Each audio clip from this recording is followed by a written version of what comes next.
j'espère que vous allez bien. Aujourd'hui je vous retrouve avec une nouvelle vidéo pour une petite présentation d'un nouveau manga qui est plus jeune que moi, de Chihiro Hiro.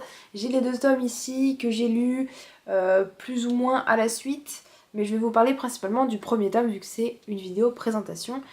Ça raconte l'histoire d'une jeune fille qui s'appelle Mihoro, qui est lycéenne, qui est l'aînée d'une fratrie, et elle va rencontrer sur le chemin du lycée un matin Miyao, qui est un garçon qui est du même lycée qu'elle, qui est 1 ou 2 ans plus jeune qu'elle. Ils vont donc aller tous les deux au lycée et Miyao va lui demander s'il peut venir manger avec elle tous les midis. Elle va accepter et de là va commencer donc une relation plutôt amicale en fait au départ. Et puis on va se rendre compte assez rapidement que Miyao a des sentiments pour Mihiro, mais au début c'est pas vraiment le cas pour la jeune fille. Donc ça paraît très simple comme sujet, comme thème, comme ce que vous voulez. L'histoire, enfin elle a pas grand chose d'extraordinaire et c'est plutôt... Enfin ça a l'air plutôt simple.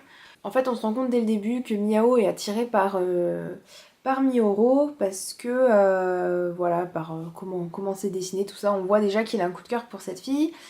Et il est vraiment très entreprenant. Déjà il lui demande s'il peut manger avec elle tous les midis, il s'intègre super bien à son groupe d'amis, et quand elle va lui dire ouais je te considère comme mon petit frère, ça va pas lui plaire, il va se détourner d'elle, elle va se poser des questions, pourquoi, qu'est-ce que j'ai dit quelque chose qu'il fallait pas. Bon nous on sait tout de suite ce qui va pas, mais bon notre Mihoro elle connaît pas grand chose à l'amour, et du coup voilà ça va être un petit peu le jeu du chat et de la souris dans le premier tome.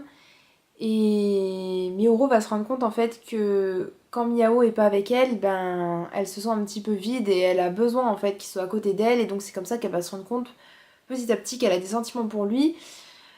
J'essaye de pas trop vous en dire mais de vous donner envie et d'expliquer un petit peu ce qui change par rapport aux autres shoujo, mais c'est vrai que du coup je suis obligée de vous en dire un petit peu sur l'histoire.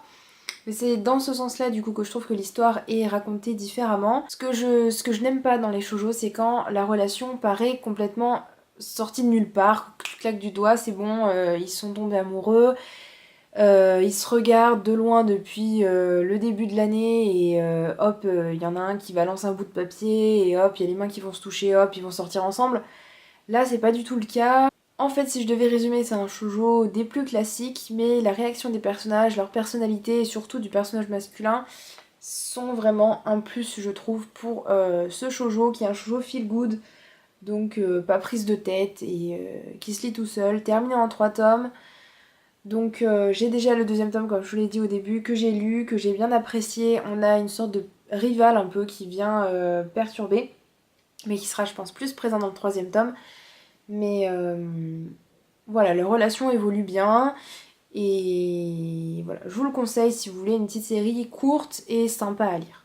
Donc voilà, c'est tout pour ma vidéo, j'espère qu'elle vous aura plu et qu'elle vous aura donné envie de découvrir ce manga. Si vous l'avez lu, n'hésitez pas à me dire en commentaire ce que vous en avez pensé, et je vous dis à bientôt dans une prochaine vidéo. Ciao ciao!